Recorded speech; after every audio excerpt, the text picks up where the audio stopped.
추상성경 연구 방법론을 같이 배우겠습니다.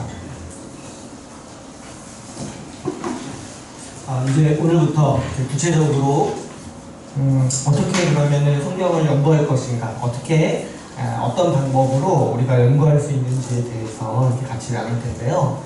그런데 지난주랑 지지난주 첫 번째, 두 번째가 중요한 거예요. 우리가 성경을 연구할 때 하나님 말씀에 대한 태도가 중요한 거예요. 우리가 성경을 연구하는 이유가 하나님 말씀을 배우고 하나님 말씀대로 살아가기 위해서 이 방법론을 배우는 거예요. 그래서 사실 어떻게 연구하냐 이거 자체는 크게 중요하진 않아요. 왜 그러냐면 내가 정말 하나님을 사랑한다면 하나님 말씀을 볼 것이고 또 하나님 말씀을 토대로 어떻게든 내가 살아가려고 할 거 아니에요. 그러니까 가장 중요한 건 뭐냐면 내가 정말 하나님을 사랑하고 하나님 말씀을 내가 정말 바르게 대하려는 마음가짐을 갖는 게 이제 가장 중요한 거죠.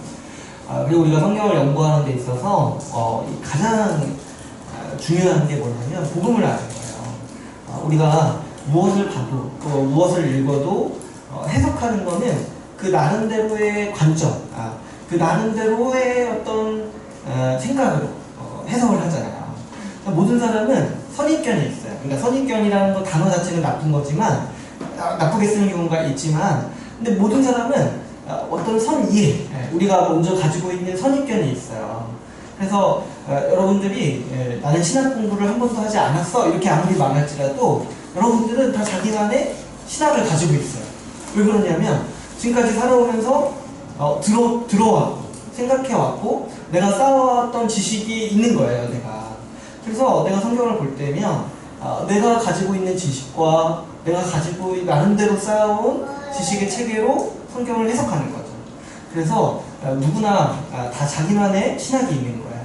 근데 이제 문제는 뭐냐면은 그 자기만의 신학이 과연 정말 성경적이냐는 거예요. 내가 기존에 가지고 있었던 어떤 하나님에 대한 생각, 어떤 하나님에 대한 감정, 내지는 마음들이 정말 성경에서 말하는 그 하나님의 말씀이었냐는 거죠. 우리는 살면서 내 나름대로 생각하기도 하고 내 나름대로 뭔가 고민하기도 하고 또 누군가에게 들어서 나만의 지식을 쌓아와요. 누구나 다 이런 과정을 거치죠. 그런데 그런 과정 가운데서 정말 복음에 합당한 지식을 지금까지 쌓아왔다면 다행이지만 그렇지 않고서는 우리 어떻게 보면은 어디서 주워들은 얘기로 또 어떻게 보면은 어디서 정말 어디 TV에서 뭐 이렇게 나왔던 얘기로 우리가 성경을 보면서 그런 가치관으로 성경을 해석할 수 있다라는 거죠. 근데 이제 가장 중요한 건 뭐냐면 우리가 성경을 이해하고 읽을 때 복음을 중심으로 보는 거예요. 왜냐하면 우리 사도들이 우리에게 가르쳐 줬다시피 성경 전체는 다 복음을 전하기 위해서 쓰여진 책인 거예요. 그래서 복음을 이해하고 성경을 보는 사람이 성경을 이해할 수 있는 거예요. 복음을 모르고 성경을 읽으면 아무리 성경을 한 10번 읽어도 10독해도 10독 너무 약한가 100독 그래도 사실 성경을 곡해하기가 쉬운 거예요. 그래서 이제 가장 성경을 이해할 때 성경을 공부하고 연구할 때 가장 중요한 게 뭐냐면 내가 복음을 아는 거예요. 복음을 아는 거예요.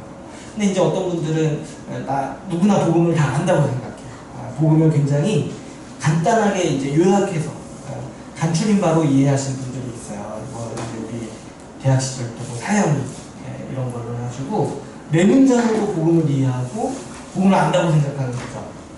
근데 이제 그런 거 말고 정말 복음 전체, 예수 그리스도의 십자가 복음 전체, 이 복음 전체를 알고 복음에서 이루려고 하는 바가 뭔지를 알고 성경을 봐야 돼요. 그랬을 때 이 성경 전체가 복음을 향해서 복음을 위해 쓰여졌다는 사실을 우리가 알 수 있는 거죠. 제가 이제 몇 번 얘기했다시피 저번 주에 한 번 얘기했었는데 여러분 같은 영화를 2번 보신 적 있으세요? 같은 영화 2번? 저는 예전 때 같은 영화 2번 보는 게 굉장히 싫었어요. 왜냐면 세상에 영화도 많은데 왜 같은 걸 2개 보냐고 생각했는데 너무 많이 보다 보니까 이게 나중에 보니까 볼 게 없더라고요. 그래서 제가 그때 선택한 게 같은 영화를 2번 보는 거였어요. 근데 이제 같은 영화를 2번 보면은 또 다른 재미가 있다고 하죠. 뭐냐니까 처음에는 영화가 어떻게 끝날지 모르니까 그 스토리를 기대하면서 봐요. 근데 이제 두 번째 볼 때는 뭐가 보이는 거야. 내가 이미 내용을 알고 있는데 이 두 번째 볼 때는 그 영화에서 가지고 있는 어떤 복선이나 어떤 정말 이 스토리 이렇게 되기 위해서 미리 준비해 놓은 어떤 이 감독의 장치들이 눈에 들어오기 시작하는 거예요. 그래서 이제 두 번째 볼 때 잘 만든 영화는 그래서 두 번째 볼 때가 더 재밌다고 하죠. 그래서 이제 두 번째 볼 때 이렇게 복선도 보이고 왜 이렇게 했는지 더 이유도 보이고 또 첫 번째 볼 때는 안 보였던 것들이 이제 보인다는 거예요. 근데 왜 두 번째 볼 때 그런 게 보이냐면은 스토리를 이미 알고 보니까 긴장감이 없는 거예요. 그래서 더 자연스럽게 내용들을 보게 되는 거죠. 성경도 우리가 전체 맥락을 알고 또 전체 맥락에서 주제로 말하려고 하는 예수 그리스도의 십자가 복음을 알고 나서 이 성경을 보게 되면은 성경 각 본문이 다 복음을 향해 가고 있다는 사실을 우리가 더 깊게 보게 되고 자세히 보게 되는 거예요. 그래서 이제 성경 읽기가 더 재밌어지는 거죠. 예수님께서도 그 생애 가운데서 그리고 죽으시고 부활하신 다음에서 하신 일이 뭐냐면 제자들에게 성경을 가르치는 거였어요. 예수님이 부활하신 다음에 부활하시기 전에도 말씀하셨죠. 뭐라고 말씀하셨냐면 이 성경이 다 나에 대한 이야기라고 말씀하셨어요. 그렇게 가르치시고 그리고 부활하신 다음에서도 성경 전체가 내가 인자가 죽고 부활하는 이야기를 기점으로 중심으로 쓰여졌다라고 그 엠마오상에서 만난 제자들을 향해서도 가르치셨죠. 그래서 우리가 복음을 제대로 이해하고 성경을 보면은 성경이 정말 하나님께서 아주 오래전부터 예수 그리스도 십자가 복음을 준비하기 위해서 이 역사들을 진행하신 이야기라는 사실을 우리가 쉽게 이해할 수가 있게 되는 거죠. 그래서 여러분 우리가 이 교재, 이 복음의 기초라는 교재를 통해서 복음에 대해 어떤 체계, 중심 체계를 배우는데 제가 생각했을 때 복음의 기초 이거 한 번 뗀 다음에 성경을 처음부터 읽어보시면 아마 깜짝깜짝 놀랄 거예요. 이 성경 전체가 정말 복음을 위해서 쓰여졌다는 거를 쉽게 볼 수가 있는 거죠. 그래서 우리가 성경을 연구할 때 저는 이제 이번 주부터는 아주 이제 어떤 스킬, 제가 어떻게 성경을 공부하는지 그런 이제 약간의 영업 비밀 이런 거 어떻게 하면 성경을 좀 우리가 읽을 수 있는지 이런 거 이제 같이 나눌 건데 근데 가장 중요한 건 뭐냐면 복음을 아는 거예요. 그리고 이제 제가 말씀드렸다시피 이 성경을 연구하는 방법과 우리가 일반 글을 읽고 이해하는 방법은 크게 다르지 않아요. 그래서 앞으로 한 3, 4주 동안은 제가 이제 국어 시간을 다시 하는 거구나. 내가 학교 다닐 때 좀 이렇게 지나쳤던 국어 공부를 다시 한다고 생각하고 오시면 돼요. 저도 이제 성경 연구 방법론 처음 배울 때 마치 그 언어장력 공부하는 느낌을 받았어요. 왜 그러냐면 글을 읽는 것과 성경을 읽는 거는 거의 같은 스킬을 요구해요. 같은 이제 능력을 요구하는 거죠. 근데 이제 딱 하나 다른 게 뭐가 있냐면은 복음을 알고 성경을 보는 거예요. 그래서 복음에 합당하게 성경을 이해하고 해석하는 거죠. 우리가 이제 지난 시간에 이 성경을 연구하는 이제 첫 번째 태도가 뭐냐면 자세히 읽기에 대해서 우리 같이 나눴죠. 자세히 읽는다는 건 뭐냐면 자세히 읽는 거예요. 뭐를 안 한다는 거냐면 대충 읽는 걸 안 한다는 거예요.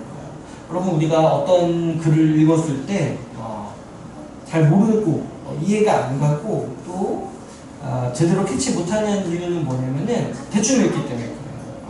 그래서 요즘에 사람들이요 글이 하도 많다 보니까 대충 읽는 거에 굉장히 익숙해져 있어요. 그래서 어떤 분은 보면은 뭐 기사를 읽을 때 기사를 안 보고 댓글을 본다고요. 기사 내용은 안 보고 댓글만 본다는 거예요.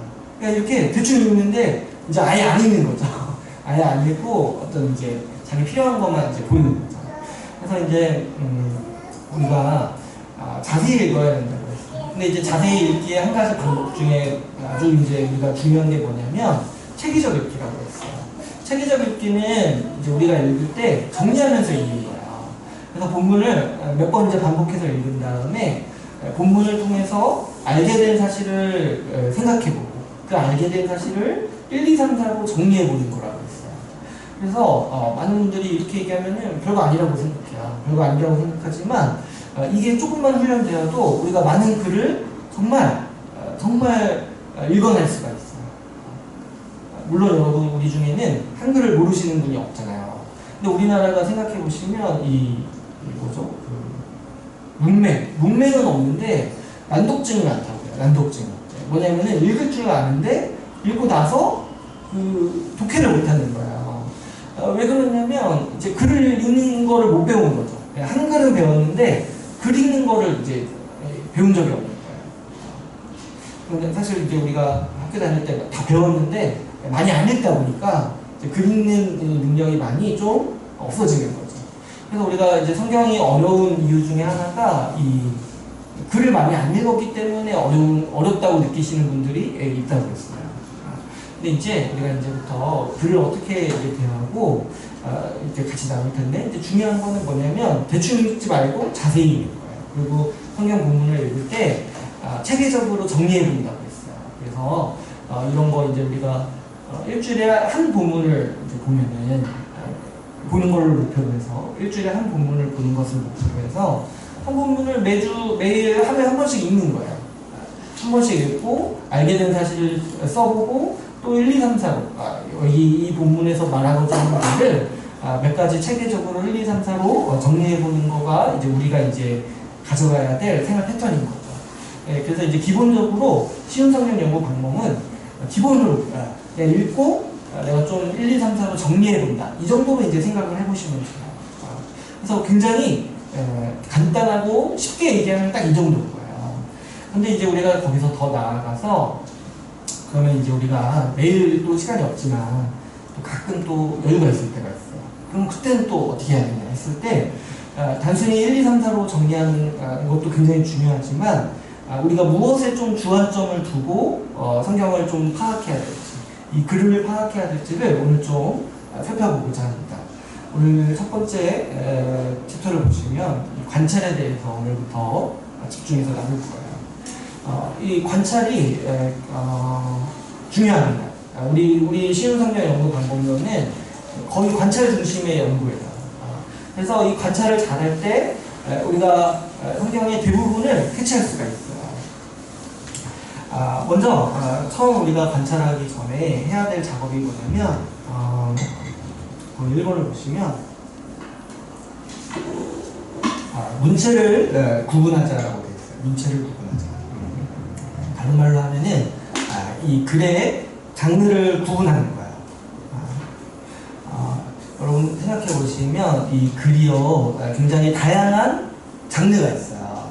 그래서 우리가 학교 다닐 때 이 중학교 때, 고등학교 때 생각해 보시면 초등학교 때는 한글을 배우는데 초등학교 때도 국어를 배우는지 잘 모르겠어요. 좀 오래돼가지고. 근데 중고등학교 때는 이제 뭘 배워요? 이 글을 배워요. 글 읽는 걸 배워요. 근데 글을 읽는 걸 배운다는 게 뭐냐면 그 장르에 대해서 배워요. 그래서 우리 시험 볼 때 보면은 소설이 나오죠. 소설이 나오고 언어 영역 한번 생각해 보시면 소설이 나오고 또 뭐가 있어요? 시가 나오죠. 또 뭐가 있죠? 뭐 산문, 뭐 논설문 이런 게 나오죠. 그리고 뭐 수필 이런 게 나올 때도 있어요. 비소설 해가지고. 근데 이제 이게 뭐냐면 각각의 글의 장르를 어떻게 우리가 이해할 수 있는지를 학교에서 이제 배우는 거예요. 그래서 시를 어떻게 읽는지, 그리고 뭐 소설을 읽을 때 어떤 걸 봐야 되는지 이런 것들을 우리가 원래부터 배운다는 거죠. 그래서 글을 읽는다는 거는 이제 첫 번째 기본적인 소양이 뭐냐면 각 장르에 맞게 내가 글을 습득하는 훈련을 하는 거야. 그래서 여러분들이 이제 다 기억하시겠지만 또 기억 안 나시는 분도 있겠지만 여러분 우리는 다 시를 배운다는 거예요. 근데 이제 커서 이상하게 시 읽는다고 하면 사람들이 되게 이상하게 봐요. 제가 예전에 저는 이제 문과였는데 시를 사람들이 어려워하는데 근데 이제 우리는 어렸을 때 다 배운다는 거죠. 시를 읽는 방법을. 그래서 이제 유명한 시 뭐 다 우리 외우고 있는 것도 많이 있잖아요.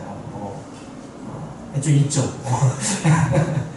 이동주의 서시라든가 이런 거 왜 우리가 외우고 있지는 않고 생각을 해요? 다 배웠으니까. 시 읽는 방법에 대해서 다 배웠잖아요. 근데 이제 이런 지식들이요 이제 우리에게 필요해요. 여러분 우리가 이 장르를 이해하는 게 굉장히 중요한 게 어떤 이제 컨텐츠든지 어떤 텍스트든지 우리는 먼저 이 텍스트나 컨텐츠의 장르를 먼저 봐요. 예를 들어서 여러분 영화를 고를 때 한번 생각해 보세요. 여러분들이 뭔가 영화를 보고 싶을 때 있잖아요. 뭔가 하나가 이렇게 끌리는 영화가 생기면은 그게 보통 뭐냐면은 그 장르가 끌리는 거예요. 보통 영화를 이렇게 볼 때 우리가 장르를 선정하는 거잖아요. 그래서 이제 근데 우리가 장르를 선정한다는 건 뭐냐면 그 장르에서 오는 어떤 이제 양식을 내가 받아들일 준비가 됐다는 거예요. 무슨 말이냐면 이런 거예요. 예를 들어서 여러분들이 오늘 코미디 영화를 보러 가고 싶었어요. 보러 가기로 했어요. 근데 내가 코미디 영화를 이렇게 보러 가려 할 때 오늘 좀 뭔가 좀 울고 싶다 이런 생각 안 하잖아요. 뭘 기대하고 가요? 어떻게 이 영화에서 웃길까 이런 거 기대하고 가는 거잖아요.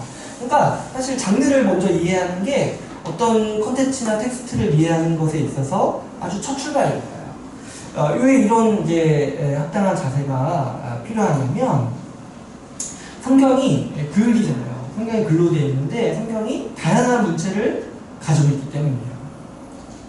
그래서 이제 성경에 나오는 문체에 몇 가지 크게 이제 세 가지를 제가 이제 써놨죠. 이야기체가 있고 강화체가 있고 시가 있어요.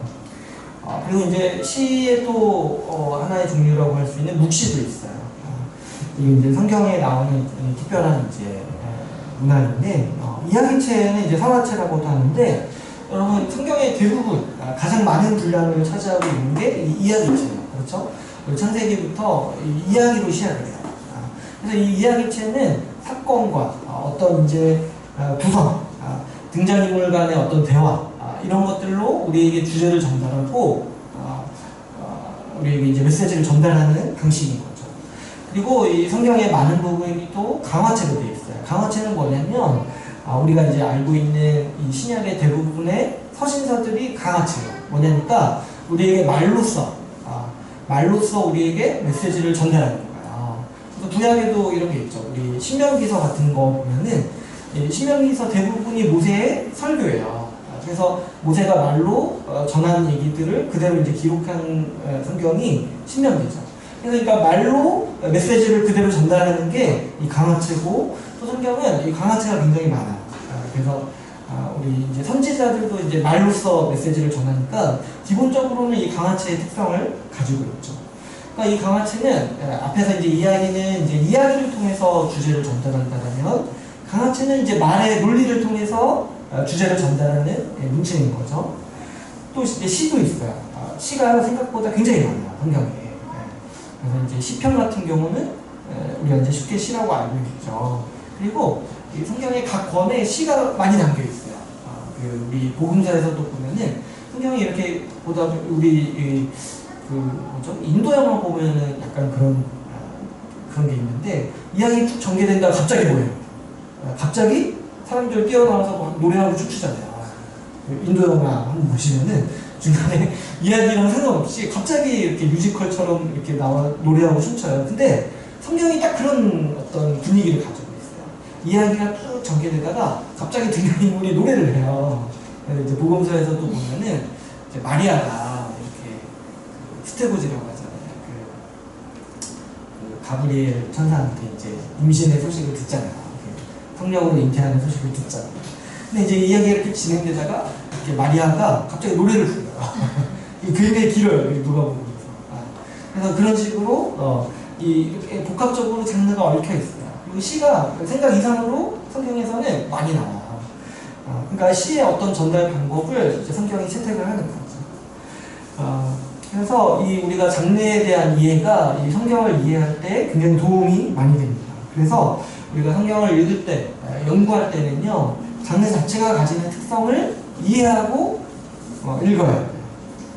이야기체의 경우를 한번 좀 생각해 보시면, 여러분, 이야기체는 아주 두드러지는 특성이 하나가 있는데 뭐냐면 쉽다는 거야. 여러분, 우리가 아이들한테 뭘 가르칠 때 있잖아요. 이야기로 가르치는 이유가 있어요. 뭔가 이렇게 스토리를 들려주죠, 아이들한테. 왜 그러냐면 다가가기가 쉬운 거예요. 뭔가 교훈을 주고 싶은데 너 너 부모님 말 잘 들어 이렇게 말하면은 애들이 안 들으니까 어떻게 하는 거예요? 부모님 말 잘 들어서 성공한 왕자님 공주님 얘기를 들려주는 거예요. 그래서 너도 이런 왕자님 공주님 같이 뭐 이런 얘기가 있나요? 없는 것 같은데 그런 말을 잘 들어야겠다 이런 식으로 교훈을 이야기로 전달해 주는 거죠. 그래서 이야기는 이제 다가가기가 쉬운 특징이 있어요. 근데 이제 이야기는 한 가지 이제 우리가 성경 이야기책을 이제 볼 때 주의해야 될 게 있는데 뭐냐면은 줄거리와 의미가 분리가 돼요. 이거 나중에 가면 좀 자세히 다룰 텐데 뭐냐면은 강화체는 요약을 하면은 그 자체가 메시지예요. 예를 들어서 오늘 저번 주에 이제 로마서 1장 부분을 우리가 같이 했어요. 실습을. 근데 1장 로마서는 강화체니까 그 말로 메시지를 전달하려는 거잖아요. 그래서 그 말을 잘 정리하면은 그거 자체가 메시지예요. 근데 이야기체는 어때요? 이야기체는 그 자체를 정리하면 뭐예요?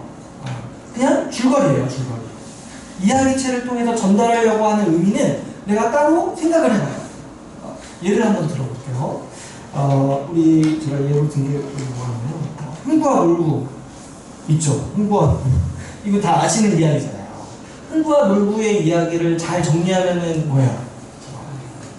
아니 그거는 이제 해석한 거야. 흥부와 놀부의 스토리를 잘 정리하면은 부자인 흥부는 부자의 형인 흥부는 못되게 굴어서 벌을 받고 놀부는 흥부는 대대입니다. 오랜만에 해가지고 착각했어요. 흥부가 이제 착하게 선행을 했더니 이렇게 까치한테 이제 상을 받고 놀부는 악하게 욕심을 부려서 벌을 받는 거. 이런 이야기죠. 줄거리죠. 근데 여기에 이제 이거 자체는 의미가 아니에요. 그죠? 이거 자체는 줄거리예요. 흥부와 놀부의 이야기를 요약하면은 그냥 줄거리가 돼요. 근데 우리가 이거를 해석을 할 때 이거는 뭐를 말하고 싶은 이야기인지를 해석을 하는 거죠. 그랬을 때 뭐라고 나오는 거예요? 착하게 살면 복을 받고 나쁘게 행하면은 벌을 받는다는 거를 우리가 해석을 하는 거죠. 그래서 이야기체는 이 해석 작업이 좀 한 번 더 필요해요. 단순히 요약하는 것이 아니라 이 줄거리를 해석하는 작업이 필요한 거죠. 근데 여기서 이제 약간의 문제가 생기는 게 뭐냐면 해석 작업이 필요하다 보니까 해석을 할 때 우리가 어떤 걸 하게 돼요? 나만의 어떤 생각을 찾고 주입하게 되는 거예요. 그래서 여러분 제가 최근에 이제 읽은 글 중에 어떤 게 있었냐면 흥부와 놀부를 좀 다르게 해석하는 거예요. 우리는 어떻게 이해하고 있어요? 흥부와 놀부가 이 권선징악에 대한 메시지라고 이해하고 있잖아요. 근데 외국의 어떤 한국학을 한 교수님이 흥부와 놀부를 어떻게 해석하냐니까 이거는 그 시대를 반영하는 이야기라는 거야. 그래서 무슨 얘기를 하시냐니까 그때 당시에 유산을 상속받는데 조선시대 전기에는 이 유산을 상속받을 때 모든 형제가 동등하게 받았대요. 근데 이제 후기로 가면서 이 장자만 전부 받는 걸로 바뀌었다는 거예요. 그래서 흥부와 놀부의 이 이야기는 저항 논학이라는 거예요. 뭐냐면은 장자만 전부 상속을 받는 게 불합리하다라는 얘기를 하고 싶어서 흥부와 놀부 이야기를 지어냈다라는 거예요. 어때요? 일리가 있죠. 근데 사람마다 그러면은 이 해석하는 게 다르잖아요. 우리는 이렇게 알고 있었는데 다르게 보는 사람은 또 다르게 보는 거예요. 그래서 이야기체는 자칫 잘못하면 뭐냐면 해석이 다양해질 수 있는 위험이 있어요. 이야기 하나를 놓고 사람들마다 다르게 생각할 수가 있는 거예요. 이 이야기는 이런 의미야. 이 이야기는 다른 의미야 라고 생각할 수가 있는 거예요. 그런데 우리가 이제 이 성경을 보면은 그럼 성경의 이야기도 여러 가지로 해석될 수 있냐 이렇게 물어볼 수 있어요. 예를 들어서 뭐 성경에 나오는 모든 이야기들 뭐 예수님께서 기적을 일으키시고 부활하시고 죽으시고 부활하신 이야기들을 우리가 그러면 여러 가지로 해석할 수 있냐, 듣는 사람마다 다르게 해석할 수 있냐 이렇게 질문할 수 있지만 근데 이제 성경의 이야기 이 복음서가요 서신서 다음에 쓰여졌어요. 우리 신약 성경에는 복음서가 맨 앞에 오잖아요. 그런데 원래는 서신서가 먼저 쓰여졌어요. 그러니까 뭐냐면 이야기체를 해석하기 위해서는 먼저 뭐예요? 복음에 대해서 서신서가 가르치는, 사도들이 가르치는 복음에 대해서 알고 복음에 합당하게 이 복음서의 이야기들을 보는 거죠. 그래서 아까 제가 처음에 성경을 해석할 때는 복음을 아는 게 가장 중요한 소양인 거예요. 그리고 복음에 합당하게 성경의 이야기들을 볼 수 있어야 하는 거죠. 그 다음에 이제 우리가 이 가장 많이 봐야 될 이 이제 방법론 배우면서 가장 많이 보게 될 이 문체가 강화체예요. 이제 강화체는 우리가 이제 대부분의 서신서들을 생각하면 돼요. 그냥 말로 우리에게 이제 메시지를 전달하죠. 논리를 통해서 메시지를 전달하기 때문에 강화체는 이 단어의 의미 그리고 문장과 문장 관계를 파악하는 게 굉장히 중요해요. 그래서 이제 제가 언어 영역 준비할 때 옛날에 우리 국어 선생님께서 어떤 팁을 주셨냐면은 글을 읽을 때 있잖아요. 문장과 문장 관계를 파악할 때 가장 이제 쉬운 방법이 뭐냐면은 접속사를 파악하는 거야. 예를 들어서 그러나, 그러므로 이런 거 있잖아요. 그래서 이런 게 읽다가 이런 게 나오면은 동그라미 치라고 그렇게 강조를 하셨어요. 그래서 제가 그게 습관이 돼가지고 요즘도 펜을 들면은 자꾸 거기다 동그라미를 쳐요. 그러므로만 발견하면은 동그라미를 치고 그러나 발견하면 밑줄 치고 이런 식으로 하는 거예요. 왜 이게 중요하냐면 그러나 다음에는 반드시 어떤 내용이 오는 거야. 앞에 내용에서 말한 게 내가 말하려는 바가 아니라는 거잖아요. 그러면은 그러나가 나오는 순간 어떻게 되는 거예요? 앞에 내용은 약간 무시해도 되는 거야. 그죠? 글을 읽을 때 빨리 읽으려면은 이제 다 봐야 되죠. 그러니까 그러나는 뒤에 자기가 하고 싶은 얘기가 나올 확률이 굉장히 큰 거예요. 그러나 뒤에는. 그리고 그러므로가 있어요. 그러므로는 굉장히 중요하겠죠. 모든 글의 결론은 다 무슨 어디에 오게 돼 있어요. 그러므로 결론 뒤에 오게 돼 있죠. 그러므로라는 접속사만 파악할 수 있어도 우리가 이 강화체의 논설문이라고 하죠. 일반 글로는 이런 글의 요지를 파악하는데 굉장히 도움이 되는 거죠. 그래서 우리 첫 번째로는 성경의 문체를 파악하고 성경을 처음 볼 때 이게 어떤 문체로 쓰여졌는지를 파악하는 게 중요합니다. 두 번째로 여기까지만 하고 쉴게요. 두 번째로 우리가 흐름을 파악해야 됩니다.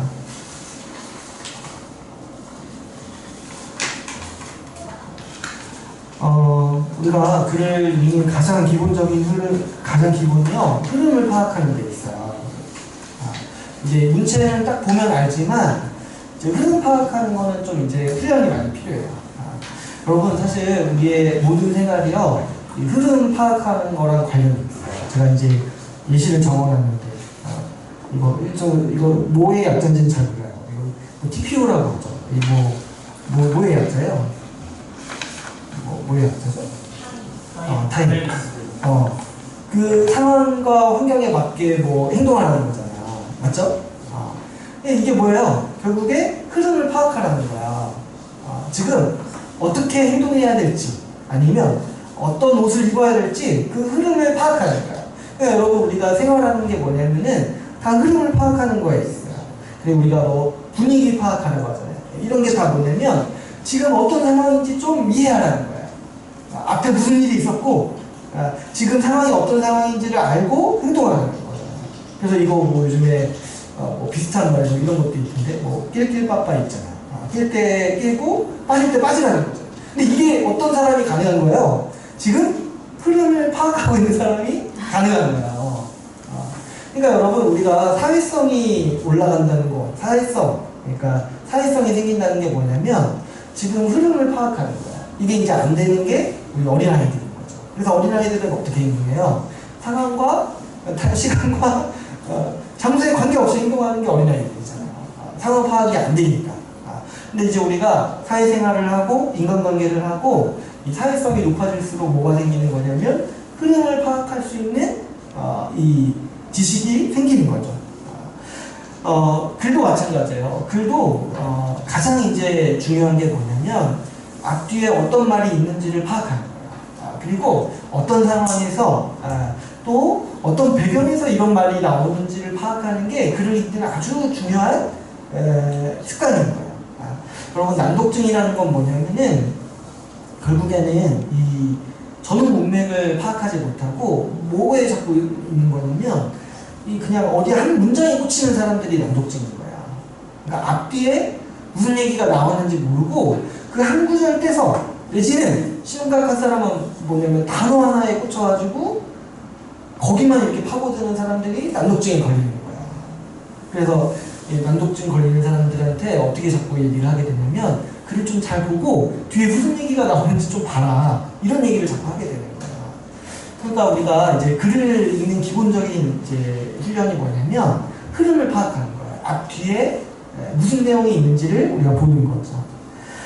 우리가 사회생활을 잘하기 위해서는 이제 흐름을 파악해야 되죠. 이 앞에 무슨 일이 있었고, 지금이 어떤 상황이고, 지금 이제 앞으로 어떤 일이 벌어질 것을 예상하고 내가 이제 행동해야 되는 거잖아요. 마찬가지로 글도 앞에 어떤 내용이 나왔고 뒤에 어떤 내용이 있을 것을 이해하고 읽는 것이 이 글 읽기에 아주 이제 기본적이면서도 아주 우리가 훈련해야 되는 능력인 거죠. 그래서 여러분 이게 문맥을 이해하는 거, 이 흐름을 파악하는 게요, 우리 이해하는 데 도움을 줘요. 앞뒤에 뭐가 있는지 알면은 가운데에 있는 내가 지금 모르는 그거를 이해할 수 있는 능력을 주는 거죠. 제가 이제 이렇게 주로 하는 일이 이제 책 읽는 일이에요. 제가 하는 일이. 근데 어떤 분들이 이제 종종 이제 저한테 물어봐요. 어떻게 하면 좀 책을 잘 읽을 수 있느냐. 제가 잘 읽는 건 아닌데 제가 그냥 하는 일이 그거니까 종종 물어볼 때가 있어요. 근데 이제 제가 그때마다 얘기하는 게 뭐냐면 일단은 책을 처음부터 끝까지 빨리 읽으라고 권면해드려요. 처음부터 끝까지 그냥 빨리 읽으라고. 여러분 책을 가장 못 읽으시는 분이 어떤 분이냐면은 읽다가 좀 모르는 거 나오면은 멈추고 그것만 들여다보는 사람들이 책을 결국에 못 읽어요.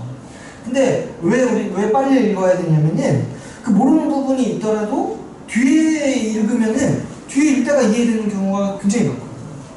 그러니까 아무리 어려운 책이라도 우리가 한 권 전체를 빨리 한번 볼 수 있으면은 우리가 이해할 수 있는 영역이 굉장히 많은 거죠. 왜 그러냐면 앞뒤 문맥의 흐름을 통해서 우리가 자연스럽게 이해해야 되는 경우가 굉장히 많기 때문인 거죠. 그래서 여러분 우리 성경을 읽을 때도 똑같아요. 성경을 읽을 때도 이 성경 전체의 맥락을 파악하면서 읽어야 돼요. 성경 전체의 맥락.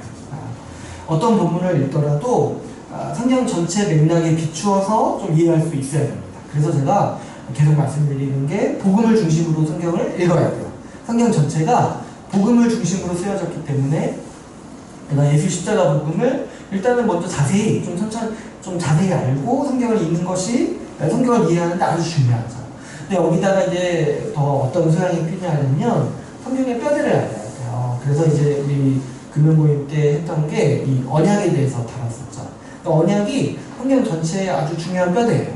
그래서 언약을 이해하게 되면은 이 성경에 지금 어떤 흐름으로 이 이야기들이 일어나는지를 우리가 파악할 수가 있어요. 그래서 이제 언약, 그리고 또 우리가 복음을 이해하는 이제 아주 중요한 척도죠. 이 구속사, 그리고 하나님 나라. 이 흐름을 이해하고 성경 각 권을 읽을 때 훨씬 더 이해가 잘 되는 거죠. 그 다음에 이제 성경 본문으로 들어가서는 가장 먼저 해야 될 게 전후 문맥을 살피는 거예요. 그래서 어떤 본문, 예를 들어서 우리 로마서 2장이에요. 그러면은 가장 먼저 해야 되는 게 뭐예요?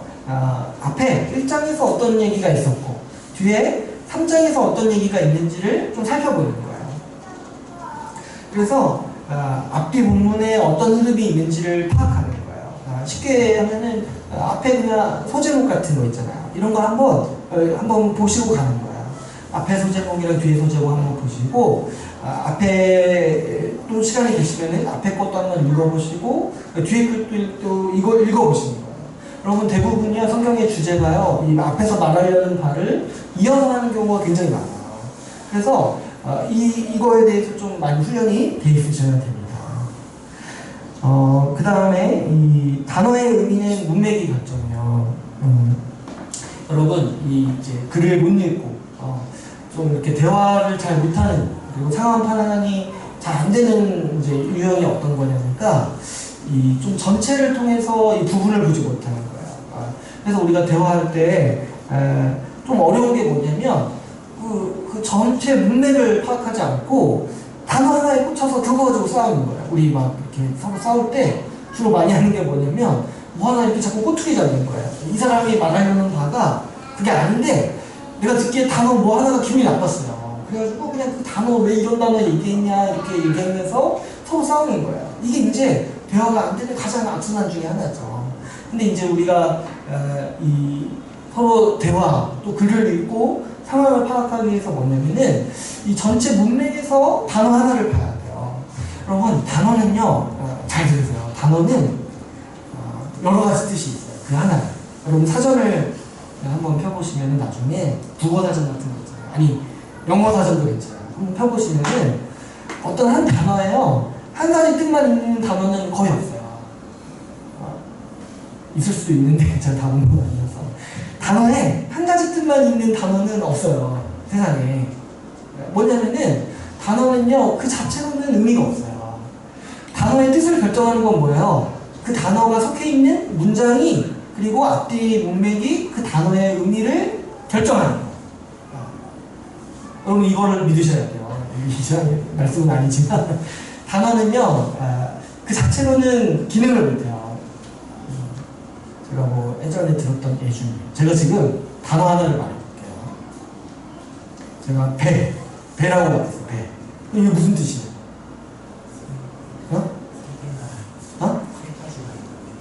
그죠? 세 가지가 있죠. 되게 머리가 잘 자랐다. 뭐가 있어요? 뭐가 세 가지가 뭐예요? 하는 배. 과일 배. 사람 배. 그죠? 그러니까 제가 배 단어 하나를 얘기하면은 다양하게 받아들일 수 있겠죠. 근데 제가 어떤 상황에서 배를 얘기하는지를 이해해야 돼요. 예를 들어서 제가 배를 먹었습니다. 이렇게 얘기하는 거예요. 그죠? 과일을 얘기하는 거죠. 근데 뭐 파도가 배를 먹었습니다. 이렇게 얘기하면 어떻게 돼요? 그렇죠. 그러니까 이거는 이제 그러니까 제가 말장난인데 뭐를 좀 확신시켜드리고 싶냐면 단어는 의미가 없어요. 단어 그 자체로 하는 그 단어가 쓰인 문장을 통해서 단어의 의미가 발견되는 거예요. 그래서 우리가 단어 공부를 할 때 이제 중요한 게 뭐냐면은 용례를 공부하는 거예요. 그래서 우리 시은이가 요즘에 영어 공부하는데 문장을 외우잖아요. 근데 왜 문장을 외워야 되냐면 단어만 외우면은 이게 나중에 나왔을 때 무슨 의미인지를 몰라요. 문장을 같이 외워야지 그 단어의 의미를 정확히 알 수가 있는 거죠. 그래서 저자가 의도적으로 단어의 의미를 두 가지 이상 쓰는 경우가 간혹가다 있는데 그거는 시나 시 아니면 이제 풍자하는 거 이런 경우를 제외하고는 대부분 단어는 한 가지 뜻을 가지고 있어요. 근데 그걸 누가 결정해요? 앞뒤의 문장과 문맥이 결정을 하는 거예요. 어떤 문장이나 단어든지 전후 맥락을 무시하고 사용하게 될 때 우리는 잘못 이해하게 됩니다. 대표적으로 제가 써놨죠. 꼬투리 잡기. 이런 거 한번 걸리면 너무 피곤해요. 내가 그런 의미로 쓴 말이 아닌데 그냥 단어 하나에 꽂혀가지고 이렇게 하는 거 있잖아요. 근데 요즘에 이제 가장 문제가 되는 게 이거 가짜뉴스 같은 거야. 가짜뉴스가 뭐냐면 제가 보니까 제가 가짜뉴스를 직접 본 적은 없는데 맥락을 바꿔버리는 거야. 누가 이런 얘기를 했어요. 근데 그 말 자체는 맞아요. 그래서 뉴스라고 내보내는데 앞뒤 상황을 바꿔서 내보내는 거야. 그래서 이제 이런 거를 가짜뉴스라고 하는 거죠. 뭐냐니까 처음에 말한 사람의 의도는 그게 아닌데 전후 문맥을 잘라서 자기 입맛에 맞는 의도로 맞춰서 뉴스를 내보내는 거죠. 그래서 이런 것들을 우리가 분별하는 게 이 텍스트를 분별하고 이 뉴스를 분별하는 게 아주 이제 중요한 소양인 거죠. 근데 이제 성경을 읽을 때요, 이게 중요해요. 왜 그러냐니까 제가 보면은 사람들이 성경을 읽을 때 뭐에 자꾸 습관이 들어있냐면 이 문맥을 무시하고 읽는 거에 습관이 들어있어요. 그 대표적인 게 뭐냐면 성경 말씀 뽑는 거예요. 성경 말씀 뽑는 거. 성경 말씀 뽑는 거는 어떤 일을 하는 거예요? 이 문장 속에 있는 성경 구절을 뽑아서 가짜뉴스로 만들기 아주 좋게 만드는 거예요. 앞뒤 문맥을 빼야죠. 그래서 이제 우리가 이것만 좀, 이 태도만 고쳐도 굉장히 많은 성경의 의미를 이해할 수 있는 거예요. 제가 이제 몇 가지 예시를 들었습니다. 문맥을 잘못 파악하는 경우가 굉장히 많고 또 우리 가운데 많이 퍼져 있어요. 그래서 몇 가지 세 가지 정도 이제 같이 한번 보려고 하는데요. 우리 하박국 3장 2절 같이 한번 읽어보겠습니다. 같이 읽어볼게요. 시작. 여호와여, 내가 주께 대한 소문을 듣고 놀랐나이다. 여호와여, 주는 주의 일을 이 수년 내에 부르게 하옵소서. 이 수년 내에 나타내시옵소서. 진노주라도 공유를 잊지 마옵소서. 우리가 이제 하박국은 잘 몰라도 이 말씀은 많이 아세요. 왜 아시냐면은 주로 언제 써요? 이 말씀을 보통 이 부흥회 때 많이 써요. 부흥회 때. 왜 쓰냐니까 여기에 보니까 이제 수년 내에 부흥하게 하옵소서 이 청원이 있는 거예요. 그래서 이제 우리 저쪽에 예배당 있을 때 어디 뭐 안산에서 부흥 집회 한다라고 해서 뭐 이렇게 포스터가 오더라고요. 어떻게 우리 교회 알고 이렇게 포스터가 오더라고요. 근데 그 포스터에 부흥 집회인데 표가 딱 이거였어요. 주여 수년 내에 이 일을 부흥케. 근데요, 제가 이제 그 집회를 가보진 않았지만 제가 확실하는데 그분은 하박국서를 한 번도 안 읽어보신 분이에요. 그 표를 쓰신 분은. 왜 그러냐면 여러분 하박국서는요, 하박국이라는 선지자가 그 이스라엘을 심판하시는 하나님께 질문하는 선지서예요. 근데 이제 이 하박국 선지자가 가지고 있었던 의문이 뭐냐면은 지금 바빌론이라는 나라가 우리 이제 이스라엘을 심판하고 멸망시키려고 하는데 쳐들었어요. 그래서 우리가 하나님의 심판에 의해서 지금 멸망당한다는 걸 이 선지자는 알고 있어요. 근데 이제 선지자는 지금 불만이 하나가 있어요. 뭐냐면은 그래, 우리 잘못했어요. 우리 이스라엘 잘못해서 심판당하는 거 마땅해요. 근데 바벨론은 우리보다 더 나쁜 놈들 아니냐는 거야. 하나님께 질문하는 게. 그러면 쟤네도 심판당해야 될 민족인데 왜 더 나쁜 민족이 우리를 심판하냐고 하나님께 이제 질문하는 거야. 우리가 벌받는 거 마땅한데. 근데 하나님께서 그래서 이 하박국에게 묵시를 보여줘요. 그게 뭐냐면 하나님께서 내가 너네 바빌론으로 너희를 치고 바빌론도 심판할 거야. 그래서 바빌론을 심판할 때 너희도 회복이 있을 거다. 이 얘기를 말씀을 하시는 거예요. 그래서 이제 하박국 선지자가 하나님이 참으로 공의로우시고 공의에 따라서 세상을 다스리신다는 사실을 그 묵시를 통해서 이해하는 거야. 그래서 청원하는 게 뭐냐면 주여 수년 내에 이 일을 부흥케 하옵소서 이렇게 청원하는 거야. 그래서 여기서 말하는 부흥은 우리가 생각하는 뭐 이렇게 복음 듣는 사람 숫자가 늘어나는 그 부흥이 아니라 하나님께서 바빌론으로 이스라엘 백성을 무찌르시는 그 일을 수년 내에 빨리 하시라고 이 청원을 하는 거예요. 그러니까 뭐예요? 하나님의 심판이 어서 일어나도록 청원하는 거예요. 왜냐하면 그 심판 뒤에 회복이 있으니까. 그래서 뭐라고 얘기하세요? 뭐라고 또 청원해요? 수년 내에 나타내시옵소서 한 다음에 진노 중에라도 긍휼을 잃지 마옵소서라고 부탁을 드리는 거예요. 주님 말씀하신 바를 빨리 이루어 주옵소서. 주님의 공의, 하나님의 심판을 이게 뭐냐면 심판을 이루어가려고 심판하옵소서라는 청원이에요. 그래서 진노 중에라도 긍휼을 잃지 말아 주옵소서 이렇게 청원하는 거예요. 이거 가지고 부흥 성행하면 큰일 나요. 심판을 청원하는 거기 때문에. 그러니까 이제 하박국서를 이 전후 문맥을 떼고 읽으니까 딱 이 긍휼 지금 단어 하나만 본 거예요. 부흥 이거 하나만 보고 채택을 해버리는 거죠. 대표적으로 이제 잘못된 이제 인용이죠. 그 다음에 이제 에레미야 33장 3절을 한번 볼게요. 한번 같이 읽어보겠습니다. 시작.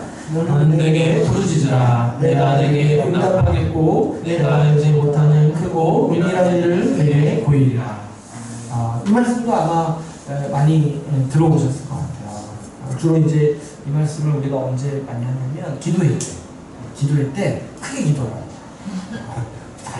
아주 크게 기도하면 하나님이 뭐예요? 크고 은밀한 일을 우리에게 보여주실 겁니다.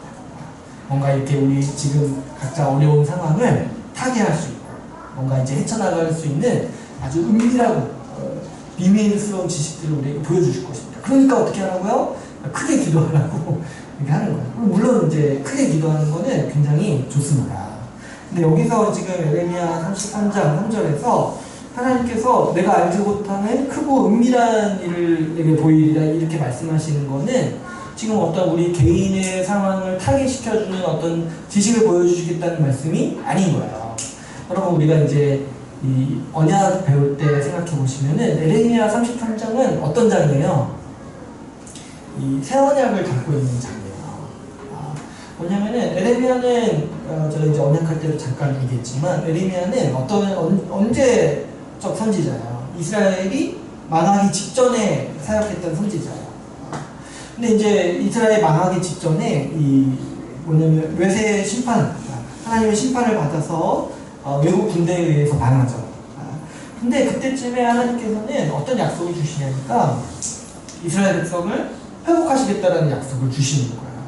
그래서 여기 예레미야 33장에서 너는 내게 부르짖으라 내가 너에게 크고 은밀한 일을 보이겠다. 이게 무슨 말씀이냐면 지금 심판이 시작되지만 이제 너희에게 심판 이후에 회복이 있을 거다. 그래서 그 뒤로 뭘 얘기하시냐면 내가 너희와 새 언약을 맺겠다라고 말씀하시는 거예요.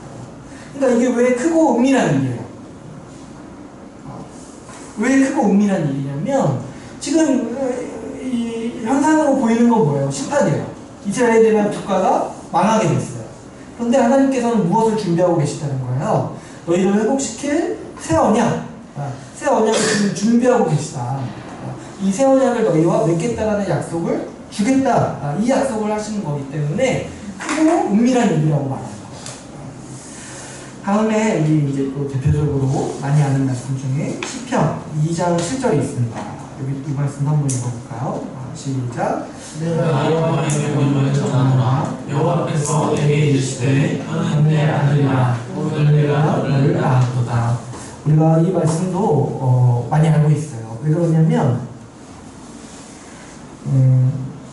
이거는 이제 찬양 때문에 많이 알죠. 우리 알죠. 너는 내 아들이라 찬양이 있잖아요. 근데 그 찬양이요 대표적으로 문맥을 무시하는 찬양입니다. 그러니까 그 찬양은 좋은 찬양인데 저도 이제 부를 때가 많았는데 근데 이제 뭘 무시했냐면은 시편 2편의 맥락을 무시했어요. 왜 그러냐면 처음에 그게 시편 전체로 만든 찬양이 아니잖아요. 그죠? 처음에 어떻게 시작해요? 너는 내 아들이야. 힘들고 지칠 때 가만히 귀를 기울여보면 뭐예요? 하나님께서 너는 내 아들이라 말씀하신다는 거잖아요. 근데 시편 2편은 전혀 그런 내용이 아니에요. 우리 시편 2편을 한번 읽어볼까요? 2편은 그렇게 길지 않으니까 한번 이거 찾아서 시편 2편을 한번 읽어봅시다.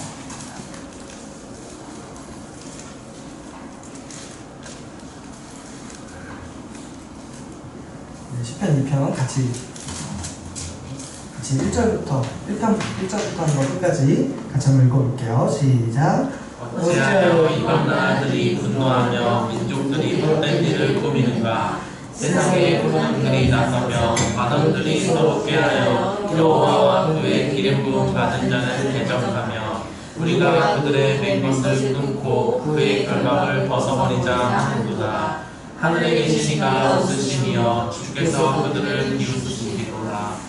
그때 분을 바라며 진중하사 그들을 놀라게 하여 이르시기를 내가 나의 왕을 내 거룩한 산 시온에 세웠다 하시리로다. 내가 여호와의 명령을 전한다. 여호와께서 내게 이르시되 너는 내 아들이라 오늘 내가 너를 낳았도다. 내게 구하라. 내가 이방 나라를 내 유업으로 주리니 내 소유가 땅끝까지 이르리로다. 내가 철장으로 그들을 깨뜨리며 질그릇 같이 부수리라 하시도다. 그런즉 군왕들아 너희는 지혜를 얻으며 세상의 재판관들아 너희는 교훈을 받을지어다. 여호와를 경외함으로 성이 곧 떨며 즐거워할지어다. 그의 아들에게 입맞추라. 그렇지 아니하면 진노하심으로 너희가 길에서 망하리니 그의 진노가 급하심이라. 여호와께 피하는 모든 사람은 다 복이 있도다. 그럼 시편 2편을 처음부터 끝까지 읽어보면은 좀 어때요? 분위기가 좀 어때요? 살벌하죠. 전혀 위로하려고 하시는 말씀이 아니에요. 지금 힘들고 지치고 낭만할 때 내가 너를 낳았다 이렇게 위로하려고 하시는 말씀이 전혀 아닌 거야. 이 말씀은 지금 시편에서 어떤 맥락인 거냐면 지금 어떤 상황이에요? 세상에 하나님의 왕권을 대적하는 자들이 많이 일어나는 거야. 1절부터 보면 어때요? 하나님의 왕권을 비웃고 이러죠. 그러니까 하나님이 어떻게 하세요? 하늘에서 그 사람들을 보고 비웃으시는 거예요. 하늘에서 보고 비웃는다고. 그러고서 하나님께서 어떻게 하시냐니까 내가 시온에 내 왕을 세웠다라고 했습니다. 하나님의 통치를 이 땅에 보여줄 왕을 세우셨다는 거예요. 그래서 그 왕을 세우시고 뭐라고 부르시는 거예요? 내 아들이다. 내가 너를 낳았다. 라고 부르시는 거예요. 그리고 그 아들이 이제 어떤 일을 하시는 거예요? 철창. 새로 된 창으로 이 대적들을 다 부순다는 거죠. 뭐 깨뜨리듯이 부순다는 거죠. 철장으로 깨뜨린다고 하잖아요. 그러니까 하나님을 대적하던 이제 세력들을 하나님께서 세우신 왕이 철창으로 다 부수신다는 거야. 그래서 마지막에 권고하는 게 뭐예요? 그의 아들에게 입맞추라. 그렇지 않으면 다 멸망받을 거다. 그리고 그 하나님께 피하는 자에게는 복이 있다라고 얘기하죠. 그럼 이게 지금 누구를 얘기하는 거야? 그렇죠. 예수 그리스도께서 보좌에 다스리셔서 하나님의 통치를 나타내실 그날을 바라보고 예수 그리스도의 아주 무시무시한 왕권을 얘기하는 거예요. 그러니까 여기서 지금 너는 내 아들이다 이 말씀은 우리한테 하시는 말씀이 아니라는 거야. 이 하나님께서 만물을 다스리시고 철창으로 하나님의 통치를 세우실 예수 그리스도의 왕권을 얘기하실 때 너는 내 아들이라고 선언하시는 거야. 그래서 우리가 이제 왜 제가 이렇게 몇 가지 예시를 들었냐면은 우리가 자꾸 왜 뭐에 익숙하냐면은 성경을 문맥이랑 동떨어서 읽는 거에 익숙한 거야. 그래서 우리가 이제부터 성경을 읽을 때는 기본적으로 앞뒤 문맥을 살펴야 돼요. 누가 말하는 게 좀 뭔가 약간 의심이 가요. 그럼 뭐예요? 앞뒤 문맥을 살피는 거예요. 좀 뭔가 분별이 안 되고 어려운 것 같아요. 그럼 어떻게 하는 거예요? 가장 먼저 앞뒤 문맥을 살피는 거죠. 그래서 우리 이제 여기까지 하고 10분 쉬고 이어서 진행하도록 하겠습니다. 우리 이어서 두 번째 챕터를 한번 보겠습니다. 두 번째 챕터에서 이제 우리가 앞에서 문체를 파악하고 문맥을 파악하고 그 다음에 이제 우리가 해야 될 게 뭐냐면 이제 저자의 의도를 파악하면서 읽는 거예요. 그러니까 저자가 글을 쓸 때 강조하는 바가 있는 거죠. 글에는 모든 저자는요 의도를 가지고 글을 씁니다. 어떤 글도요 그 글을 쓴 사람이 아무런 생각 없이 글을 쓰는 거 없어요. 그런 글은 뭐 낙서 아니면은 볼 가치가 없는 거죠. 아무 생각 없이 그냥 쓰는 거예요. 그런 게 아니라 모든 저자는 이제 글을 쓸 때 목적이 있고 의도가 있죠. 왜 그러냐면 여러분 글을 한번 써보시면 알아요. 글 쓸 때 사실 힘이 많이 들어요. 힘이 많이 드는데 내가 그 글을 쓰려는 목적이 있기 때문에 글을 쓰는 거잖아요. 목적도 없는데 그 힘든 일을 하기가 쉬운 게 아닌 거죠. 우리가 누구한테 이제 편지를 쓰려고 해도 그 사람한테 뭔가 전하려는 말이 있기 때문에 목적이 있기 때문에 편지를 쓰는 거야. 그 사람한테 하고 싶은 말도 없는데 내가 글을 쓰고 앉아 있으면은 힘들죠. 그래서 이제 옛날에 힘든 게 이제 뭐 이렇게 편지 의무적으로 써줘야 되는 거 있잖아요. 교회 오빠 위문 편지 이런 거 저 쓴 적 없지만 안부 인사 묻는 편지 이런 거 그런 거 쓸 때 할 말이 없으니까 힘들잖아요. 근데 그래서 모든 글은 저자가 의도와 목적을 가지고 쓴 글이라는 거를 우리가 이제 이해하고 있는 거예요. 그래서 아무런 목적이나 의도가 없는 글은 이제 보통 우리가 잘 읽지 않거나 이제 없는 거죠. 저자의 입장에서도 한번 생각해 보시면 저자는요 자신이 글을 쓰고 글을 사람들이 읽기를 원할 때 자신이 강조하는 말을 사람들이 알아듣게 하려고 글을 써요. 여러분 못 알아듣게 하려고 글을 쓰는 분들은 없어요.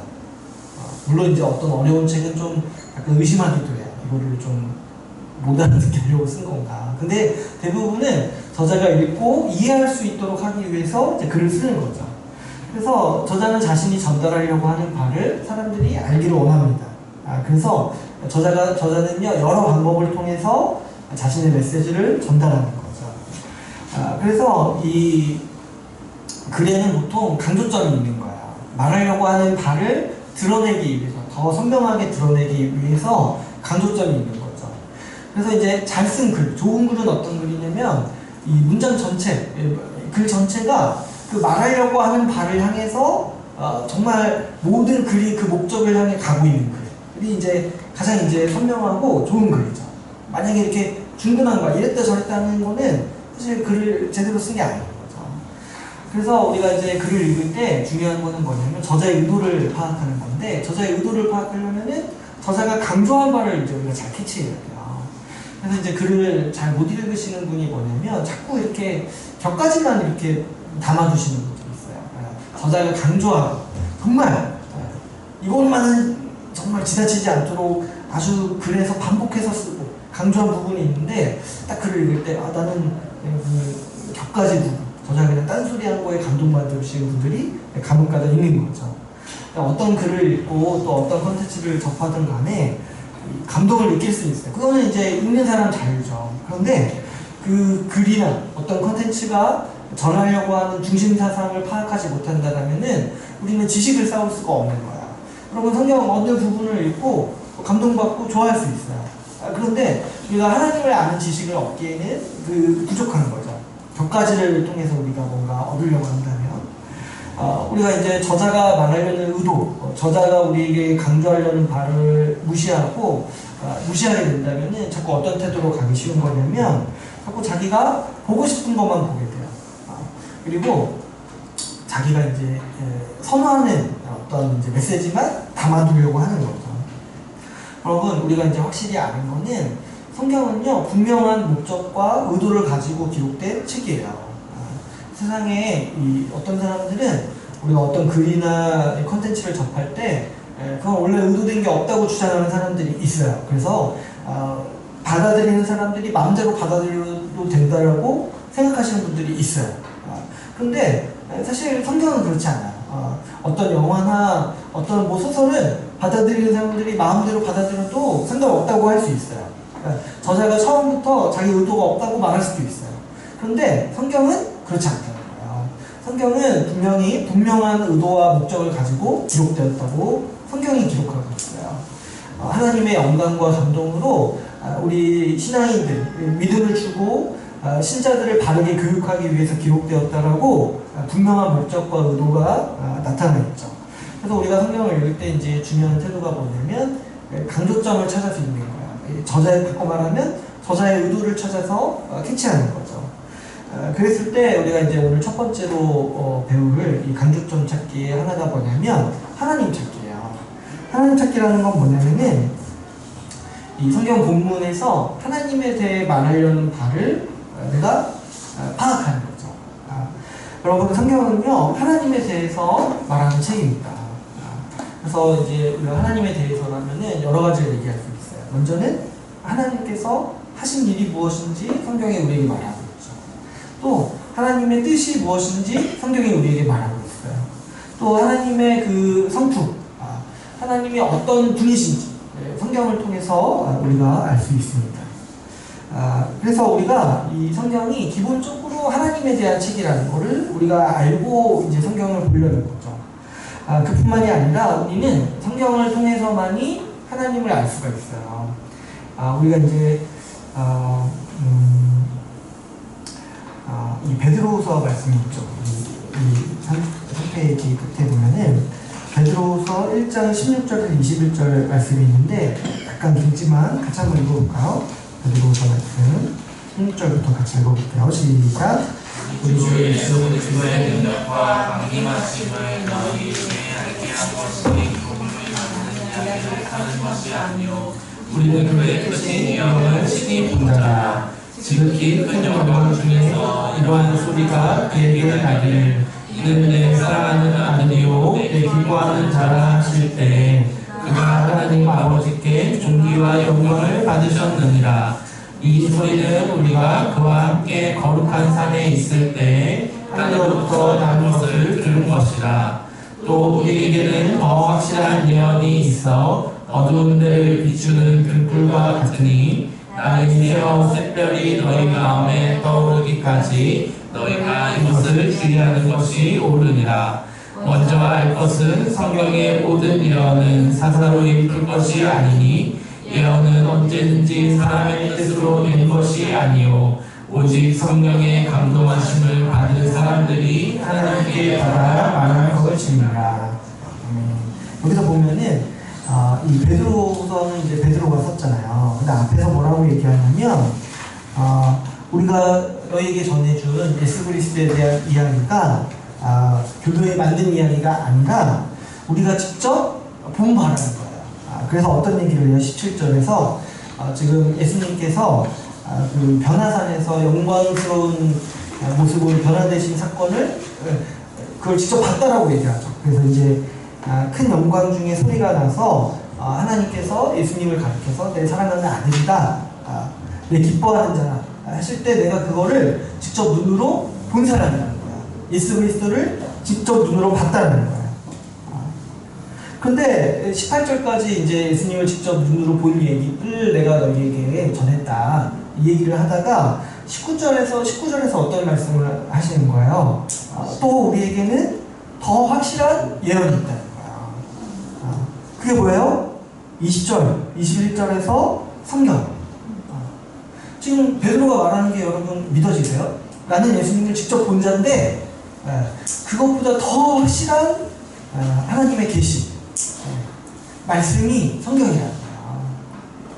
여러분 뭐 환상을 보고 뭐 꿈을 보고 뭐 음성을 들으면은 성경 읽는 것보다 더 대단한 걸 하는 것 같으세요? 근데요 사도들은 전혀 그렇게 말하지 않아요. 여러분 아무리 꿈을 보고 환상을 보고 뭐 음성을 듣고 해도 예수님 직접 본 것만은 못하잖아요. 근데 예수님을 직접 본 사도가 지금 뭐라고 얘기하냐면 말씀이 더 확실한 예언이라는 거야. 예수님을 직접 본 것보다. 왜 베드로가 이렇게 말하냐니까 베드로는 여러분 생각해 보시면 예수님 앞에서 자꾸 혼났어요. 뭐냐면은 예수님이 말씀하시는 바가 무슨 의미인지를 잘 캐치를 계속 못한 거예요. 베드로가 대표적으로 그 좀 사회성이 떨어졌던 필요가 안 됐던 사람이었던 것 같아요. 예수님이 말씀하신 맥락을 다 무시하고 계속 자기 하고 싶은 얘기만 한 거야. 근데 예수님 앞에서 계속 혼나다가 예수님이 무슨 얘기 하시는지 몰라서 계속 혼나다가 나중에 성경을 보니까 예수님이 하신 이야기가 이해가 가는 거야. 그러니까 베드로가 지금 뭐라고 얘기하냐면 내가 예수님을 본 것보다 직접 그 영광스러운 모습으로 변화된 모습을 그 본 것보다 더 확실한 예언이 뭐냐면 더 확실한 가르침이고 더 확실한 계시가 뭐냐니까 이 말씀이라는 거야. 성경 말씀이라는 거야. 그래서 여러분 우리는 하나님 말씀을 통해서만이 하나님을 알 수 있다는 거를 이제 우리가 굳게 믿으셔야 돼요. 사도가 이렇게 말했다면은 사실 하나님 말씀보다 더 확실히 하나님을 알 수 있는 통로가 우리 사람에게는 없는 거죠. 그래서 여러분 우리는 이 하나님을 중심으로 성경을 읽어야 합니다. 우리가 성경을 연구하는 목적도 뭐냐면 하나님을 더 알기 위해서요. 그분을 더 선명히 알아가고 더 선명히 우리 마음 가운데 새기기 위해서 우리는 성경을 연구하는 거예요. 그래서 여러분 어떤 본문이나 이야기나 할지라도 하나님이 주인공이자 중심인 거를 이제 우리가 이해하고 성경을 봐야 돼요. 그래서 우리가 성경의 어떤 이야기들은 어떤 인물에 대해서 많이 얘기하는 경우도 있어요. 모세나 다윗이나 이런 인물의 이야기들이 많이 나오는 경우도 있어요. 근데 그렇다 할지라도 성경에서 말하려고 하는 바는 이렇게 다윗을 봐라, 모세를 봐라 이런 얘기를 하고 싶은 게 아니라 이 모세와 다윗 같은 사람들을 인도해 나가시는 하나님의 이야기를 지금 하고 싶은 거예요. 성경은. 그래서 우리는 성경을 읽을 때 하나님이 어떤 분이시고 하나님에 대해서 우리가 이해하기 위해서 성경을 보는 태도로 보는 거죠. 그래서 우리 이제 이 하나님 찾기를 이제 하면서 지금까지 배운 것들을 한번 같이 실습해 볼 건데요. 제가 이제 실습해 볼 순서를 제가 이제 정해드릴게요. 처음에는 먼저 어떻게 하냐면은 문체를 파악하는 거예요. 이 성경 오늘 본문이 어떤 문체로 쓰여졌다. 이건 이제 대강 보면은 알 수 있죠. 그냥 이야기 보통 이제 둘 중 하나예요. 이야기체나 강화체. 그리고 그 다음에 해야 될 게 뭐냐면 흐름을 파악하는 거예요. 근데 이제 이 흐름 파악하기는 이제 뒤에 가서도 할 건데 나중에 해석할 때나 이제 계속 성경을 관찰할 때 계속 해야 되는 작업이에요. 근데 이제 먼저 처음 시작하기 전에 무엇을 파악해야 되니까 이 내가 오늘 보려는 본문의 앞뒤 이야기가 뭔지를 좀 먼저 보는 거예요. 그리고 또 어떤 경우에 내가 또 혹시 좀 이해가 안 가는 구절이 있거나 약간 좀 낯설거나 어려워 보이는 구절이 있다면 앞뒤에 어떤 얘기들이 있는지를 한번 보고 또 보는 거예요. 이렇게 이제 계속 하는 건데 일단 처음에는 내가 오늘 보려는 본문의 앞뒤 이야기가 어떤 이야기인지를 이제 보이는 거죠. 그 다음부터 이제 본격적으로 자세히 읽기를 하는 거예요. 그래서 우리가 지난 시간에 나눴던 것처럼 이 알게 된 사실을 한번 적어보고, 근데 이게 익숙해지면은 바로 그냥 체계적으로 정리하면 된다고 했어요. 읽어보면서 1, 2, 3, 4로 지금 여기서 말하려고 하는 바가 뭔지를 파악해서 적어보는 거죠. 그래서 첫 번째로 말하려는 주제, 두 번째로 또 이런 얘기를 하고 있다. 이런 얘기들을 1, 2, 3, 4로 나눠서 정리를 해보는 거예요. 이럴 때 이제 중요한 게 있죠. 이 알게 된 사실을 위주로 정리하는 거예요. 모르는 게 있으면은 그냥 넘어가는 거예요. 2단계에서는. 그 다음에 이제 우리가 뭘 하냐면 강조점 찾기를 하는 거야. 그래서 사실 이제 계속 반복해서 읽다 보면은 강조점 찾기도 자연스럽게 되는 거야. 그래서 이제 어떤 분들은 이 순서를 제가 이렇게 말씀드린다고 해서 이렇게 순서 일일이 이렇게 하시는 분도 있는데 그렇게 하셔도 되고, 좀 더 익숙해지면은 그냥 동시에 다 하셔도 돼요. 이렇게 내가 읽다 보니까 하나님에 대해서 이렇게 말하고 있구나 하면서 하나님 찾기를 하시면 되는 거죠. 하나님 찾기는 어떻게 하냐면 이 본문을 통해서 알게 된 하나님이 어떤 분이신지를 정리해 보는 거예요. 이거는 한 문장으로 하셔도 좋고 글로 쓰셔도 좋고, 할 수만 있다면은 이 성부, 성자, 성령으로 나눠서 정리해 보는 것도 괜찮습니다. 성경 어떤 부분이 이렇게 나눠서 설명하고 있다는 거예요. 근데 이제 또 제가 하나님 찾기 하라고 했다고 굳이 언급이 없는 구절도 사실 있어요. 직접적으로 하나님에 대해서. 예를 들어서 어떤 부분이 있을까요? 잠언 읽을 때 하나님 찾기 하라고 했다고 해서 안 나오는데 굳이 이렇게 껴맞출 필요는 없어요. 딱 읽어서 없는데 굳이 만들어서 할 필요는 없어요. 근데 최대한 이 본문을 통해서 알 수 있는 하나님은 어떤 분이신가 최대한 생각해 보는 거예요.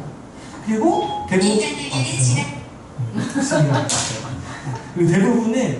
대부분은 우리가 하나님에 대해서 알 수 있는 영역이 있죠.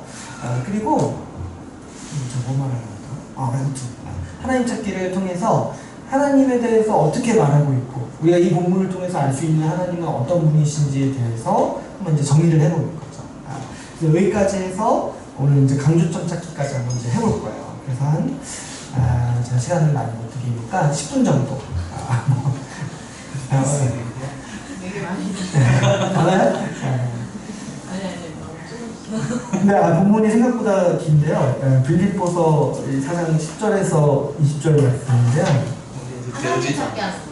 아니야, 다 같이 하는 거야? 하는 새끼 말이에요. 진짜요? 다 하는 거예요? 몇 가지 하네요. 왜 빌립보서 4장 10절이냐니까 이번 주 설명드리면 제가 이번 주에 가장 많이 생각하는 본문이어가지고 한번 시작해 보겠습니다. 10분 정도. 처음에 문체는 이제 쉽죠. 문체는 이제 강화체예요. 그래서 이제 강화체 딱 생각이 들면은 이 글의 문장의 논리와 좀 말하려고 강조하는 바에 내가 집중해야겠구나 이런 생각을 딱 하는 거죠. 문맥은 이제 성경책에서 이제 좀 찾아봐서 읽어보시면 되고, 이제 시간이 없다 싶으면은 진짜 다 하셨죠? 저랑 같이 이제 하고 좀 마무리해 보도록 하겠습니다. 우리 일단 먼저 문체는 강화체 아까 말씀드렸죠. 문맥을 하셨을 때 문맥은 이제 실제 하실 때는 이렇게 시간이 되시면은 앞뒤를 읽어보셔도 되고, 좀 시간이 없으시다 싶으면 우리 성경책에 보시면 이제 소제목이 있는 성경책이 있어요.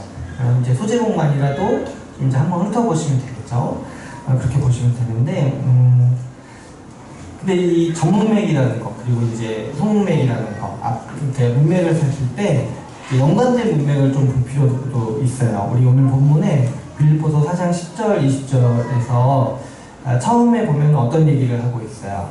사도 바울이 지금 너희에 대해서 이제 기뻐한다고 하죠. 이제 너희는 누구겠어요? 이 빌립보 성도들이죠. 근데 왜 기뻐한다고 했죠? 그렇죠. 근데 이거는 굉장히 비유적인 표현이죠. 나를 생각하는 게 싹이 났다. 이거는 이제 나를 생각하던 거에 뭐 결실을 보인다. 이게 뭐 때문에 지금 사도 바울이 이렇게 얘기하고 있는 거예요? 응? 쓸 것을 보냈으니까. 그렇죠. 그렇죠. 잘 보셨어요. 2번이나 보냈고, 또 이게 우리가 빌립보서 지금 4장을 보는데, 사실 1장 이렇게 보시면은 알죠. 이 빌립보 교회가 사도 바울 후원하기 위해서 물품을 보냈다는 게 1장에 나오죠. 그래서 이 전문맥이라는 거는 바로 앞에 본문일 수도 있고, 그보다 더 앞에, 오히려 1장일 수도 있어요. 그러니까 사실, 그래서 성경은 빌립보서 4장을 읽을 때 사도 바울이 염두에 두는 건 뭐예요? 이 사람들 1, 2, 3, 4장을 다 볼 거라고 염두에 두고 쓴 거잖아요. 그러니까 4장을 볼 때도 빌립보서 전체를 염두에 두고 읽는 게 원래 편지를 쓴 사람의 의도에는 합당한 거예요. 오늘 본문이 4장이라고 해서 4장에서만 다 찾을 거야. 이렇게 하는 것이 아니라 앞에서 얘기한 것과 연관성이 있다는 것을 우리가 항상 염두에 둬야 된다는 거죠. 그러니까 전반적으로 오늘 이 4장 10절에서 20절은 앞뒤에 어떤 얘기가 가득해요. 너희가 나에게 쓸 것을 보내준 게 너무 고맙다. 정말 잘한 일이다. 이 얘기가 거의 이제 강조점이 있죠. 근데 중간에 어떤 얘기가 있어요? 그렇죠. 괴로움에 참여했다. 이 표현도 우리가 유심히 볼만하죠. 지금 사도 바울이 지금 어떤 처지에 있는 거예요? 괴로운 처지에 있는 거잖아요. 지금 이제 우리가 이제 빌립보서 배경을 알면은 사도 바울이 감옥에 있다는 걸 알 수 있는데, 근데 굳이 배경을 모르더라도 우리가 이 글만 보더라도 지금 사도 바울이 어떤 상황에 있는 거예요? 지금 보내준 거에 고맙고, 내가 지금 너희가 내 괴로운 처지에 같이 하는 게 합당하다 이렇게 말하고 있으니까 지금 사도 바울은 굉장히 힘든 상황 가운데 있는 거야, 그 자신은. 근데 이제 아까 잘 얘기해 주셨듯이 또 어떤 얘기가 있어요. 자족함을 배운다. 12절에 보시면 비천에 처할 줄도 알고 풍부에 처할 줄도 알아. 그러니까 11절에 보면은 자족하다라는 게 우리가 무슨 의미인지 모를 수 있잖아요. 그죠? 근데 자족하다는 게 무슨 의미인지 어디서 설명하고 있어요? 12절에서. 자족하다는 게 뭐예요? 비천에 처할 줄도 알고 풍부에 처할 줄도 알고 가난할 줄도 알고 풍부할 줄도 알고, 그 어떤 상황에서도 내가 만족한다는 게 자족한다는 거죠. 그러니까 지금 사도 바울은 내가 좀 괴롭고 지금 궁핍해요. 실제로 지금 감옥에 있어요. 그래서 힘든데 너희가 나에게 쓸 것을 보내줘서 정말 고맙다. 근데 그래도 나는 너희가 보내주지 않았어도 나는 자족함을 알기 때문에 만족하면서 살 수 있었다. 근데 사도 바울이 기뻐하는 건 뭐냐면 지금 보내준 것 때문에 지금 돈 받아서 기쁜 것도 조금 있겠죠. 없다고 하겠습니까? 근데 이제 사도 바울이 기쁜 게 뭐예요? 나를 생각하는 너의 마음이 싹이 나고 너희가 이만큼 성장하고 내가 너희를 가르치고 너희들의 내 제자로 삼아서 내가 복음을 가르쳤는데 너희가 나를 생각할 정도로 이렇게 성장한 걸 보니까 기쁜 거예요. 지금 사도 바울은 뒤에 이제 얘기를 하죠. 다른 교회는 나를 이렇게 돕지 않는다고 하죠. 근데 이거는 뭐 서운하다는 얘기가 아니라 이제 고린도전서 같은 거 보면 사도 바울이 일부러 그렇게 자신의 사역의 방향성을 정했어요. 그러니까 자기는 자비랑으로 하겠다. 돈 받지 않고 자기가 자비랑으로 하겠다고 정했어요. 그래서 사실 후원에게는 교회가 없을 수가 없죠. 사도 바울이 세운 교회가 있는데, 근데 안 받은 거예요. 안 받았는데 빌립보 교회는 그걸 뚫고 어떻게든 보낸 거예요. 그러니까 사도 바울이 받고 이 재물 때문에 기쁜 것보다 너희가 이 정도로 정말 열심을 내서 내 괴로움에 참여하는 게 난 정말 기쁘다. 이 얘기를 하는 거죠. 그 다음에 오늘 이제 제가 이 본문을 선택한 게 이제 하나가 있는 게 뭐냐면은,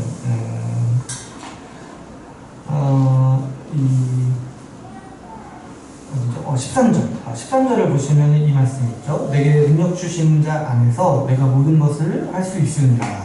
할 수 있느니라. 13절에서 이 얘기를 이제 하는데, 이게 우리가 굉장히 유명한 말씀이에요. 이것도 이게 언제 많이 등장하냐면 우리 뭐죠? 그렇죠. 제가 가장 많이 본 거는 그 신년 뽑기 거기 뽑기라고 하나요? 신년 신년 운세는 아닌데 그게 뭐지? 그게 뭐죠? 말씀 말씀 뽑는 뽑기라고 하나요? 그래. 말씀 카드 그렇죠. 좋은 단어가 있는데 제가 생각나죠. 그거 할 때 이게 굉장히 많이 나와요. 그래서 제가 기억나는 에피소드가 제 친구가 제 친구가 신년에 이 말씀을 뽑은 거예요. 근데 그 친구가 그 해에 정말 안 풀리는 거예요. 그래서 그 친구가 너무 실망해가지고 저한테 한번 하소연을 하더라고요. 아니 자기는 말씀을 지금 이거 13절 말씀을 받았는데 왜 올해 사귀던 사람이랑 깨지고 취업도 안 되냐고 이러는 거예요. 내가 능력 주시는 자 안에서 모든 것을 할 수 있다고 했는데. 그래서 제가 이제 그때 이제 그 성경을 펴보니까 어떻게 되겠어요?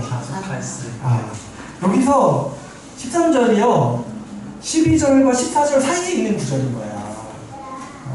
그러니까 뭐냐니까 사도 바울이 여기서 내게 능력 주시는 자 안에서 모든 것을 할 수 있다는 거는 무슨 말이에요? 12절에서 그렇죠. 내가 가난할지라도 내가 또 구할지라도 어떤 상황에 있을지라도 하나님께서 나를 도우시기 때문에 나는 어떤 상황에도 적응하면서 지낼 수 있다. 괜찮다라고 말하는 거잖아요. 그러니까 그 친구에게 주시는 말씀이라고 생각할 수도 있죠. 친구가 깨지고 취업이 안 돼도 그래도 만족하면서 지낼 수 있다. 왜냐? 하나님이 나를 돌보시기 때문에. 지금 이제 그래서 내게 능력 주신 자 안에서 내가 모든 것을 할 수 있다는 거는 정말 내가 마음 먹은 대로 다 할 수 있다 이 얘기를 하는 게 아니라 하나님이 나를 돌보시기 때문에 우리 신자는 어떤 상황 가운데서도 만족할 수 있다는 거야. 왜냐? 하나님이 우리를 도우시기 때문에. 그러면 우리 이 본문에서 하나님 찾기를 한번 해보면 어떤 하나님을 우리가 발견할 수 있어요? 그렇죠. 우리 뒤에 보면은 또 이제 사도 바울이 빌립보 교회를 향해 어떻게 축복해요? 하나님께서 너희에게 풍족하게 더하여 주신다. 또 사도 바울은 13절에서 이렇게 얘기하죠. 내게 능력 주시는 자 안에서 내가 모든 것을 할 수 있다. 하나님은 어떤 분이시냐니까 어떤 상황에서도 우리를 도우시는 분이에요. 우리가 어떤 상황에서도 버틸 수 있도록 우리에게 힘을 주시는 분이에요. 그래서 우리가 이제 요구되는 게 자꾸 상황을 보고 낙담하고 뭔가 상황에 휘둘려서 가난할 때는 가난한 대로 힘들어하고 부할 때는 부한 대로 힘든가? 아무튼 근데 부할 때도 나름의 사실 돈이 많으면 걱정이 많다 하잖아요. 그죠? 돈이 많으신 분들은 돈을 어떻게 관리할 건지에 아무튼 우리가 이해는 못하지만 충분히 추측할 수 있어요. 너무 이제 저희 부자들 얘기를 책으로 본 적이 있는데 부자들은 이제 돈의 가치가 매번 변하니까 사실 돈의 가치는 계속 변하잖아요. 안전자산에 관심이 굉장히 많아서 불안하다고 하더라고요. 땅에 투자하면 땅이 폭락할 수도 있고 주식에 투자하면 주식도 투자할 수 있고 그래서 나온 방법이 그 한 계란을 한 바구니 이런 얘기를 그런 거. 그러니까 돈이 많아도 이제 힘든 일이 있나 봐요. 아무튼 하나님은 어떤 분이세요? 우리를 어떤 상황에서도 돌보신다는 거예요. 그리고 항상 우리를 공급해 주시는 분이라는 거죠. 그래서 우리는 복음을 통해서도 정말 하나님이 우리를 돌보신다는 거. 우리가 어떤 상황에 있던 가운데 우리를 자족하도록 우리를 지키시고 도우시는 분이라는 사실을 알 수가 있죠. 그래서 그뿐만 아니죠. 19절에 보면은 우리 모든 쓸 것을 채우시는 분. 하나님께서 우리의 모든 필요와 어떤 환경을 아시기 때문에 우리가 필요한 모든 것을 채우시는 분이라는 사실을 우리 이걸 믿고 내가 지금 상황이 부하다 아니면 가난하다 때로 어려운 다른 게 있고 이런 거 상관없이 우리는 자족하면서 살 수 있는 능력을 얻은 사람이라는 것을 우리가 알 수가 있습니다. 그래서 오늘 여기까지 해서 하나님 찾기까지, 간접점 찾기까지 해서 같이 해봤습니다. 다음 주에는 우리가 이제 강조점 찾기에 더 이제 집중해서 좀 배우려고요. 그래서 강조점 찾기를 더 좀 자세히 해서 다음 주에 좀 실습을 좀 시간을 한번 늘려볼게요. 다음 주에 또 만나서 또 재미있게 해보도록